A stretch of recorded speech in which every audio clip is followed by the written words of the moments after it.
আজকে আমার the universal truth line for the agriculture গাছের সার।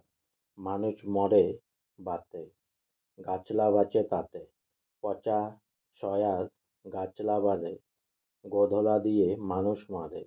পচা গোবরের গন্ধে গাছের তেজ বাড়ে। যা মানুষের পক্ষে ক্ষতিকারক তাহাই গাছের পক্ষে উপকার। কলমের চারা রোপণ। শোনোরে মালি বলি তোরে, কলম রো শ্রাবণের ধারে।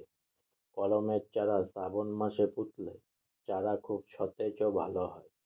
সুপারি, নারিকেল, আখ ও কাঁঠাল রোপণ। নারিকেল নেড়িল, আমট চূড়ে কাঁঠাল বো। নারিকেল ও সুপারির চারা নেড়ে রোপণ করলে ভালো ফল হয়। আম নেড়ে রোপণ করলে ফল খুব ছোট হয়। কাঁঠাল কোয়াহীন হয়। ধানের পক্ষে অশুভ বছর। শনি রাজা মঙ্গল পাত্র, চষা খোরা সার মাত্র। যে বছর শনি রাজা আর মঙ্গল মন্ত্রী হয়, সে বছর ধান ফলার আশাই থাকে না। আজকে আমার the universal truth line for the agriculture এখানেই সমাপ্ত হলো। তাই অনেক অনেক সাবস্ক্রাইব করুন আমার চ্যানেলটি, অনেক অনেক লাইক করুন। জেডেকি পাঠশালা প্লিজ।